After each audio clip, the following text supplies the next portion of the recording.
뉴스타파가 이번에 이준석 관련한 보도를 했는데요. 네. 그걸 제가 간략하게 정리를 하고 우리 또 봉지욱 기자에게 마이크를 넘기도록 하겠습니다. 네. 2021년이죠.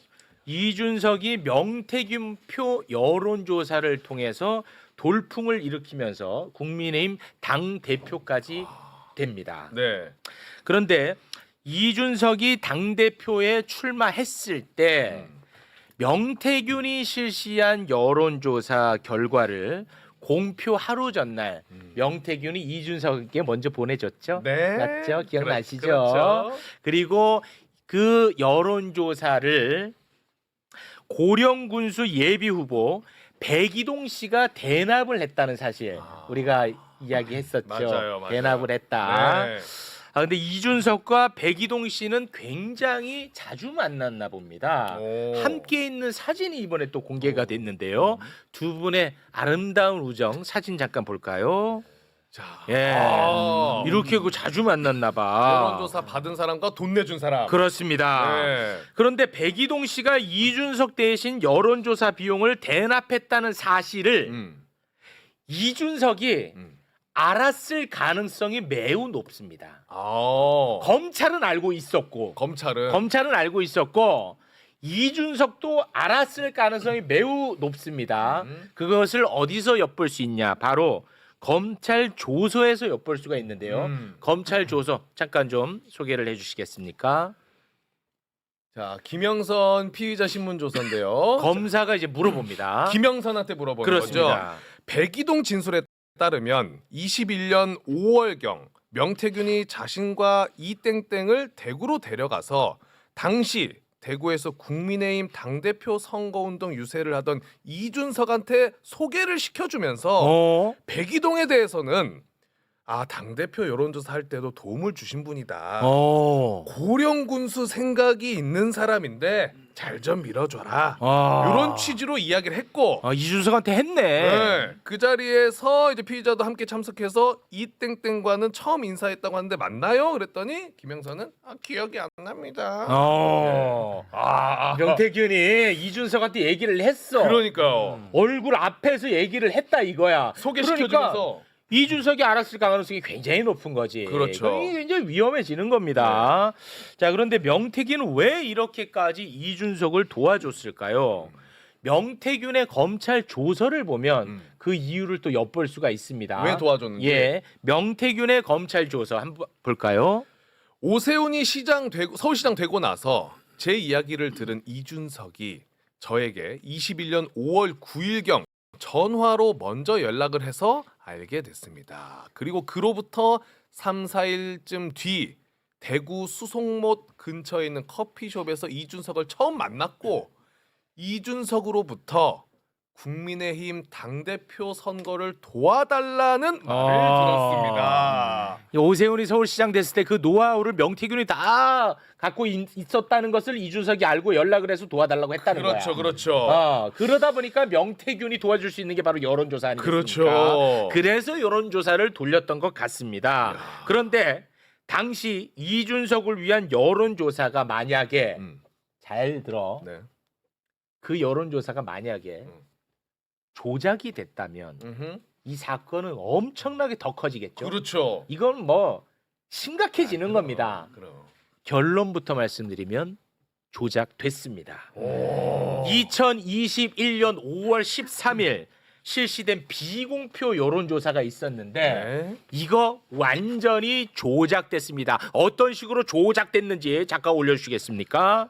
자, 여론조사 실제 응답자는 1277명인데 실제 응답자는 1277명. 근데 결과 보고서 응답자에는 2318명으로 돼 있다. 가짜가 그러면은 1041명이다. 조작된 거지. 1000명을 부풀린 거네. 조작된 겁니다. 네. 자, 그러면 조작 전과 조작 후 어떤 식으로 조작했는지 네. 조작 결과 공개합니다.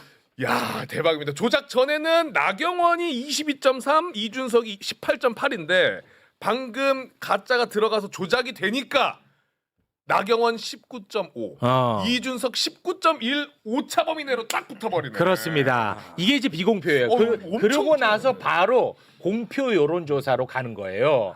요거를 기반으로 해가지고 이제 공표 여론조사까지 가면서 내일이면은 뭐 커뮤니티 멸망한다. 맞아요. 이렇게 연결되는 겁니다. 네. 그리고 당 대표 대구 말이지요. 그 언론에서는 이준석의 파란 그렇습니다. 이렇게 되는 거고. 와, 뭐 이제는 뭐 이준석 에페 코리아 어떡할 거야? 이거 어떡할 거야? 에페 코리아 이 새끼들아 어떡할 거야 임마. 나도 이거는 실드 못 치겠다 이 새끼들아. 봉지욱 씨 나와주세요. 아니 안 그래도 어제 뉴스타파에서 라이브 하는데 왜 이렇게 사람들이 안 보지라고 봤더니 어제 매불쇼 5시 넘겨서 끝냈습니까? 네. 아무도 안 보시네.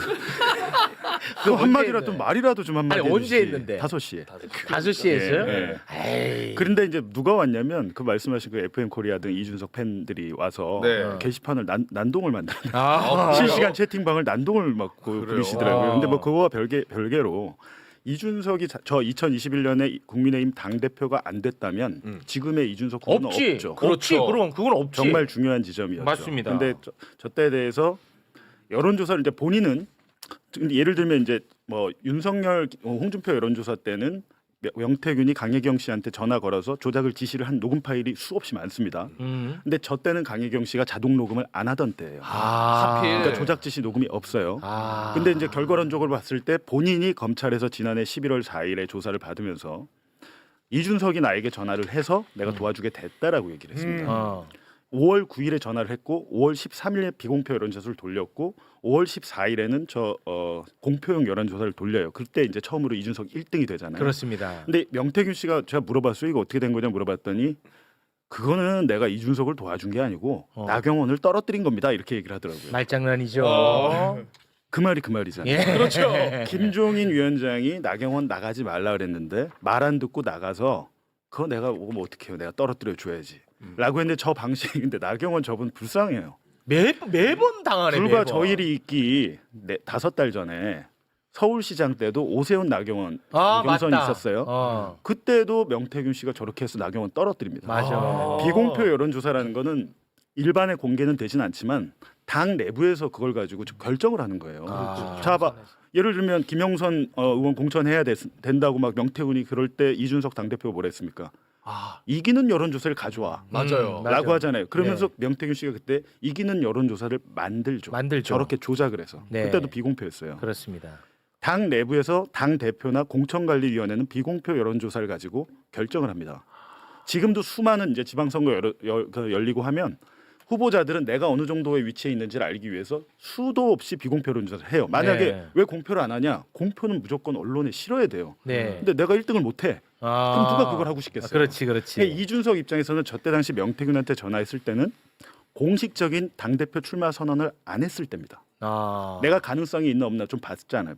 그 간을 본 거잖아요. 그렇죠. 그 간을 보는 작업을 해주고 공표형 여론조사도 미래한국연구소가 한 거예요. 근데 명태균 씨가 실질적으로 잘하는 건 뭐냐면 질문지 조정 같은 걸 잘하는 거예요. 설문조사. 그래서 어떻게 질문을 배치하고 뭘 물었을 때 이 사람이 더 지지율이 높게 나오게 하는 거를 잘 설계를 잘합니다. 소위 말하는 설계자예요. 그건 이제 불법은 네, 아니니까. 여론조사 설계자니까 그분은 그 능력이 굉장히 뛰어난 건 사실이죠. 왜냐하면 그것 때문에 경남에 있는 모든 국회의원 전현직들은 명태균 씨를 다 알잖아요. 신성범, 김장겸, 뭐 다 알잖아요. 우리 나오지 않은 사람들도 보니까 뭐 수시로 그냥 뭐 명태균한테 아부를 하고 있잖아요. 문안 인사 드리면서. 근데 그 정도로 이 분이 중요한 그 대우를 받았다는 건데 이준석 당대표를 만들어줬다. 일단 이준석 후보는 대선에 출마를 했기 때문에 검증 대상입니다. 근데 지금까지 말로만 봐도 김건희의 공천 개입을 선의의 조언, 여론 조작을 여론 보정, 그리고 명태균의 역할을 메신저로만 했다라는 거는 다 지금 스스로 탄핵이 돼버렸어요. 그러니까 거짓말 논란은 피해가기가 어렵고 이 사안은 대납과 여론 조작과 대가성 있는 거래 이 세 가지가 지금 녹여 있는 건데 우리가 뭐 소위 말하는 취업 청탁이나 입시 부정과 비슷한 맥락에서 공천 비리가 나온 거예요. 네. 그럼 여기에 대해서는 무슨 죄가 적용이 되냐?